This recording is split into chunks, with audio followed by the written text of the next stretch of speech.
Jadi kita ini semua digiring oleh Partai Sokmik, Tagar 99, Anonimik. Semua kita tergiring gara-gara itu. Faktanya seperti apa, motifnya seperti apa. Pokoknya rame-rame kita tarawih ke Sumeneb. Ada uang 300.000 kira-kira seperti itulah. Orangnya nggak pernah berani muncul. Ini kan ritual tahunan. Tahun kemarin juga viral. 2 tahun yang lalu juga viral. Kira-kira zakat mal bagian dari rukun iman sudah dilarang di Republik ini. Dan itu dideklar. Semua media memuat.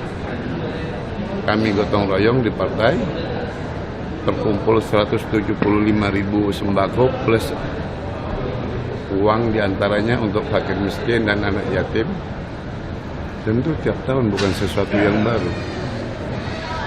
Jadi kalau itu money politik, saya ini belum caleg. Kalau dilaporin ke Bawaslu, kampanye perasaan juga belum. Jadi motifnya apa? Jadi sama itu juga dilakukannya di masjid. Itu masjid saya. Masjid Abdullah Syahan Bagrab. Itu nama bapak saya. Jadi kalau di masjid sendiri, karena ada logo PDI-nya. karena itu bagian dari gotong royong PDI Perjuangan. Jadi bukan Kami kan tidak pernah sendiri. Kami selalu bersama-sama. Dan masjid itu juga masjid gotong royong.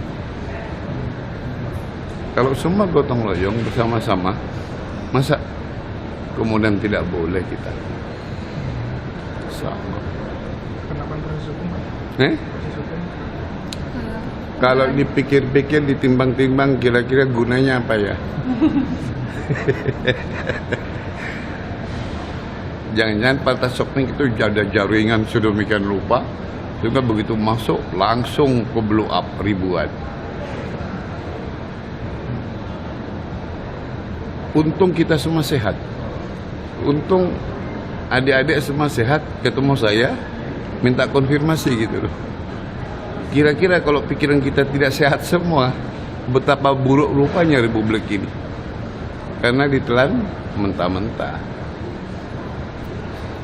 Maka sandarannya adalah media yang sehat pasti.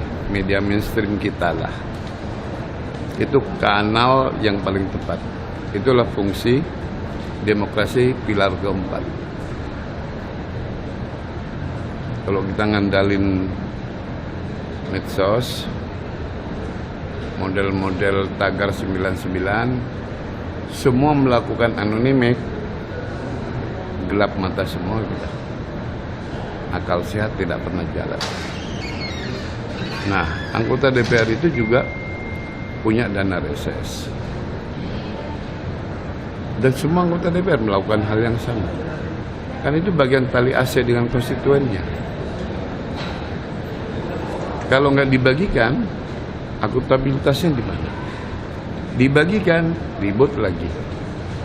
Jadi kayak lagunya Maya Romantir. Begini salah, begitu salah.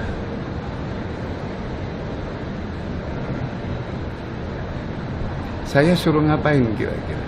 Tapi bagi saya, kalau itu zakat mal, itu rukun iman. Kalau saya tidak keluarkan, gugur iman saya. Rukun Islam, maaf, rukun iman sampai. Kan ada banyak cara untuk mengeluarkan zakat mal, itu kenapa memilih cara yang Loh, itu saya lakukan sejak 2006. Kan saya deklar terus setiap tahun. Jadi memang sudah rutinitas saya, Itu walaupun rutinitas. bukan tahun pemilu tetap Loh, dilakukan. kalian seharusnya bisa buka lah. Said Abdullah buka. Tahun 2020 itu ribuan yang datang. Viral luar biasa, tapi tidak kami bagikan. Karena apa? Kondisi COVID. Jangan jangan amnesia lah kita ini. Tiap tahun kok itu. Sehingga tahun depan saya akan melakukan hal kayak gini lagi. Karena pasti saya lakukan juga.